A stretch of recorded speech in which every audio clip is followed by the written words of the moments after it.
Ladies and gentlemen, a man who needs no introduction, but that will not stop us because it's fun to do it anyway. This is our guest today is a reporter, an anchor, a producer. I think at one point you were the largest producer for A&E Network, programming producer, and he's also an author, an advocate. He is the legendary voice for Anchorman and also for Wait, Wait, Don't Tell Me. And most people may not remember this, but on behalf of AT&T, he actually did find the internet. And so all the way from Chicago, Illinois, it is Bill Kurtis. Bill, thank you for joining us today. Thank you, Jay. Yeah, you make me tired. Well, you've certainly accomplished a great deal. And I want to talk, obviously, about your career and about broadcast and all that stuff. But in trying to prepare a little bit for today, I learned something about you that I did not know. And that's that you came from a military family, that your dad was a decorated Marine in World War II, and that you yourself went into the reserves and all that. Was a career in military ever an option for you? Is that something you ever considered? No. First of all, I wanted to go to Annapolis, but my eyesight was bad, so I wasn't going to become an aviator like my dad. So no, I didn't want to, but I wanted to join the Marines because from the year 0 to when I was 13, I lived on a Marine base. Okay. So I say I was born in the Marine Corps, and surrounded by discipline and heroics and great stories, and typical at 5 o'clock in the evening, Right. the base would stop while the bugler would play retreat, and all the uniformed personnel would get out of the cars. They would salute until taps was over or the retreat, and then move on. Well, to me, that was the greatest sign that, hey, I'm not outside the fence. So anyway, but I wanted to go to law school, and there was a program. We had mandatory service in those days, and they had a variety of programs so that you could continue with education if you wanted. Mm-hmm. Going 2 weeks active duty in the summer, 6 months for training, and I chose that. Okay, so you've told this story 1,000 times, but for those who have not heard it, you leave Kansas University, you go on to get to pass the bar and to get and start taking steps towards being a lawyer, and then what happens? Give us the cliff notes about Topeka. Well, I had graduated from law school, Washburn University Law School, and was studying for the bar. Mm-hmm. And it was in the evening, wonderful evening. We did have some weather that was coming in from the west, Manhattan. Right. And a friend asked me to do the news at 6 o'clock. That had been my part-time job through law school. Yeah. 6:30 comes up, and the general manager said, we've got a line of thunderstorms that's coming in from Manhattan. Better stick around. We'll go on at 7 o'clock with an all clear or a further tornado warning. We had a warning. So we sat and kind of were waiting. And then very close to 7 o'clock, we have a two-way radio. There was no such thing as the internet or computer. Right. And the two-way could be heard in the studio from the newsroom, and it was from Ed Rutherford, our cameraman. He was stationed on the southwest edge of the city, and he said, "We have a tornado on the ground." And this is about 5 till 7 o'clock. It was so big. This was an F2 at a time when they weren't even categorized. Yeah. The first alert and damage report was that the Huntington apartment complex had been obliterated. They were brand new 200 luxury apartments for Topeka, Kansas. And so we knew this was the real thing. What do you do? I went on and I said, for God's sake, take cover, Yeah. surrounded and within the context of beginning to report damage reports and things like that. But I felt like hysteria was taking over. Should I cry? I felt like crying at the knowledge that the next words that I would utter would mean life and death Right. to people if they didn't get into the basements. So more than ever in my life, these were important now. Right. And from that point on, we stayed on the air 24 hours, and people did get the message. Mhm. Afterwards, it was very touching. And to this day, people will, when I'm in Kansas, stop me on the street and say, thank you. There you are. Yeah. Now, I think suddenly things happened. It was a change of my life and direction.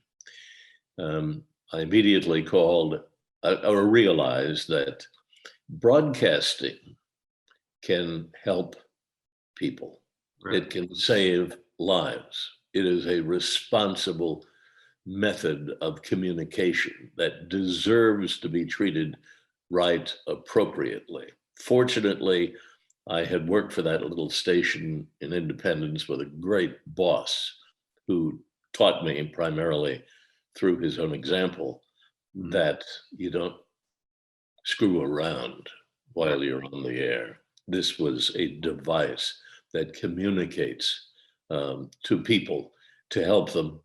And then when I got into investigative reporting, you communicate problems to Mhm. intelligent people who can solve those problems. Um, so I wrote the law firm and said, I'm sorry, I've had a change of heart. Right. You know about the tornado. So I'm going to send out my tapes. Mhm. I wanted to travel, so I wasn't necessarily going to spend the rest of my life at WIBW in Topeka. And within 3 months, this is unheard of, 3 months, got a job in Chicago, Illinois. That might as well have been the Emerald City in some fantasy land. Well, it sounds like, obviously there are, for lack of a better description of it, there are opportunities that were created as a result of the tornado and being where you were when you were there. But at some point, there had to be something in that, like you say, that made you want to make a career change. So it sounds like some of that is the responsibility or the opportunity to serve that broadcasting gave you. I mean, you Yeah, were. there are several things at work here. One is preparation. Mhm. You have to educate yourself. And then, so you know when the opportunities are in front of you so that you can take advantage of them. I was the only lawyer who was actively a street reporter too. Mhm. And so doors opened for that. I covered, fires in the streets in Chicago and after the King riot and then the Democratic National Convention. I was there right in the middle of it, watching it all. And then my first big, Richard Speck's trial, I got to cover that almost as I hit the ground running. And then in '69, the conspiracy trial has been made popular by Aaron Sorkin in the movie. And the conspiracy trial was 6 months, sitting there with 7 defendants, seeing Bobby Seale with his face wrapped to force him to attend his own trial. And it was kind of a big moment for me, the launch pad. I was picked up then by the network CBS News and sent to LA, where I covered another highly publicized trial, Charles Manson. Yeah.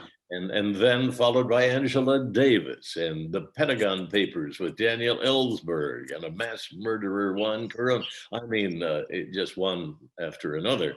So I was, in effect, the legal reporter for CBS News, the network of Edward R. Murrow. And I was 26 years old, 30 by the time I hit Manson. For 10 months, I sat next to Charles Manson. I don't say we became friends, but boy, was he an interesting guy. Yeah. And leaping over the tables, to try and stab the jury with a pencil and cutting the swastikas in his forehead along with his three defendants. And then the network saw fit to send me back to Chicago because the ratings were down and Mhm. they had a new management team and wanted to Yeah. bring me back because I had been in the market. So I went back to CBS News, left it in '85 because, you know, anchoring basically is sitting on your butt Yeah. and reading what someone else writes. Right. And yeah, you have to be glib and flexible, on the air, Right. but that gets old after 15 seconds. Yeah. You get tired of being they look glamorous. You Yeah. get tired of it. So I went back and started my own company, Yeah. Kurtis Productions. Wound up, as you mentioned, producing 500 shows for A&E It's amazing. and becoming a real investigative reporter. Mhm. breaking Well, and stories. to me, that's an interesting thing. So, up to that point, whether you are a reporter or an anchor or whatever in that system, in many cases, what you're doing is assigned to you. Go here, report on this, do that, or read this copy, or on and on. When you start your own company, you have that opportunity to decide what you want to do investigative reporting on. And it's interesting how you end up reflecting America back to America, at least a certain portion of us. So with Cold Case or with American Greed, what are the things that, what was it about those topics and that current that was important to you to reveal back to America? Well, you touch on something very important, and that is all the anchors around me, Peter Jennings, for one, wanted to do what I was doing, which Yeah. is that choosing your own stories, producing it the way you want to, and then sending it off to somebody who will hire you to do that. Right. I was doing for PBS at the time a series. We did 100 shows called The New Explorers. Mhm. And it was a science adventure show in which I followed the scientists into the field to show that science is an adventure, doing dangerous, risky things, just like science of old, and turning that into an educational program in conjunction with the Department of Energy for kids. Mhm. Had more fun, was more satisfied with that than anything I've ever done. And that was for 10 years. And then I was asked to go to A&E, where I became the murder expert and cold case files and American justice. Yeah. And my goodness, most TV series will last 13 shows. Mhm. Mine lasted 200. Yeah. And it kind of became part, I won't take credit for the whole thing, but I probably should, of the golden age of documentaries Right. on cable. Mhm. And because they were good to identify with and created this identity for a particular channel, and they were cheap to make. I won't say cheap, but Right. cheaper than paying for reruns that don't get you, much of an audience. And so I was in good shape. Yeah. It seemed like programming changes that came, you had well communicated, intentional, and in a way educational programming that you were producing, and then the struggle became that versus reality television, um, which became a fast food of entertainment in a way. I mean, Yeah. is that accurate? Is that where we have landed on? Very, very, you're wise.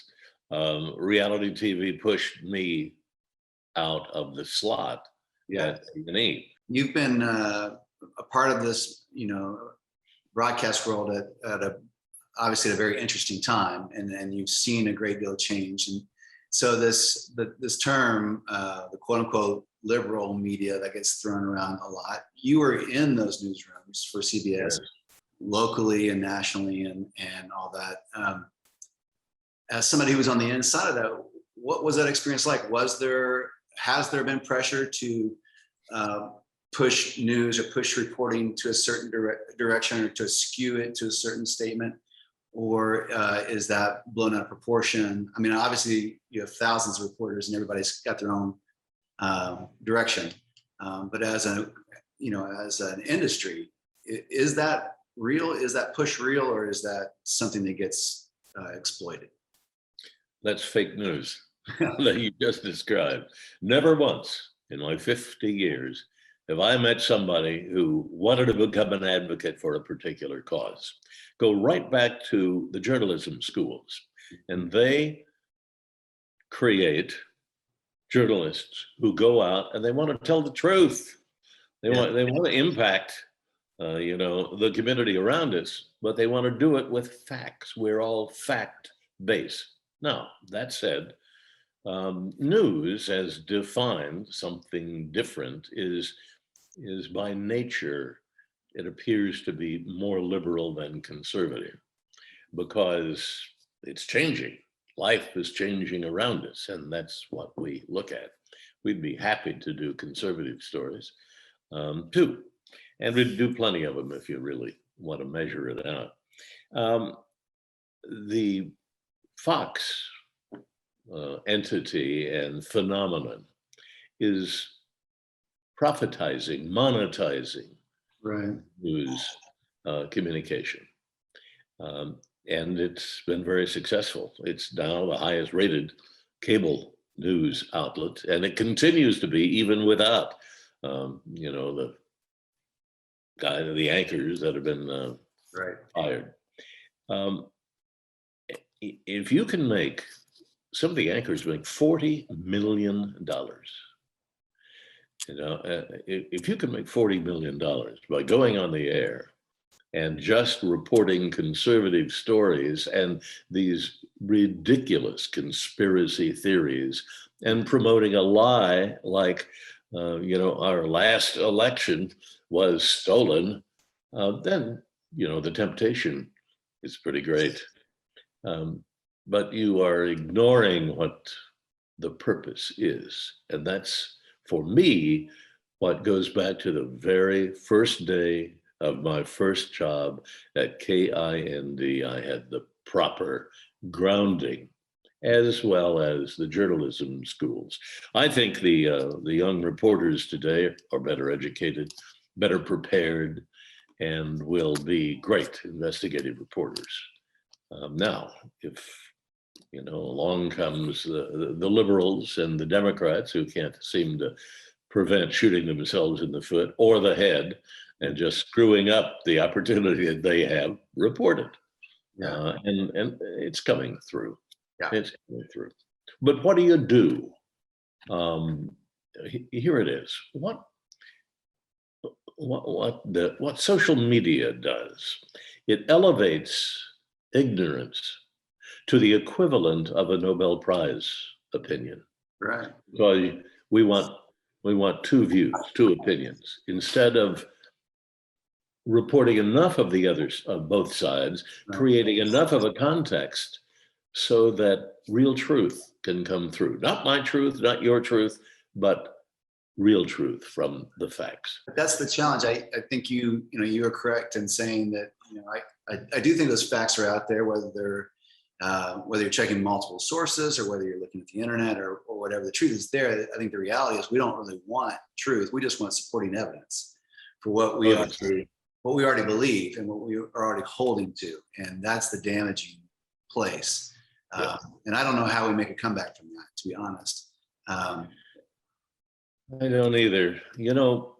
There are disasters to report. Let's take the tornado, for example. Mm-hmm. The tornado, when people will stand out in 100-degree weather to thank me for giving them information about a tornado, a disaster in a place where they have relatives or know people, that stays with them for life. Mm-hmm. I have to be a bad guy to lose that. And within every market in the country, there is a station that came through when it was needed. Right. And that develops trust. Yeah. Without that, you develop it by consistency, longevity, Mhm. and being there. Um, so that's developing trust. Yes. Day after day, we become like pictures hanging on a wall, part of the family. Yeah. I still get that. And I haven't really been on the air since 1996 as an anchor. Yeah. And it's very, very satisfying. And I feel, therefore, really a deep part of the community. Absolutely. Well, Bill, this has been so enjoyable, and went to places that I didn't anticipate, but I really enjoyed in the conversation. And I think it's stuff that can help a lot of other people. But thank you so much for taking time to do this. I really appreciate it. I And enjoyed it. yeah, I think people will enjoy the conversation as well. So we certainly appreciate it. We'll be on the lookout for you. Okay. All right. Bill, Come back. thank you. Thank you so much. All right.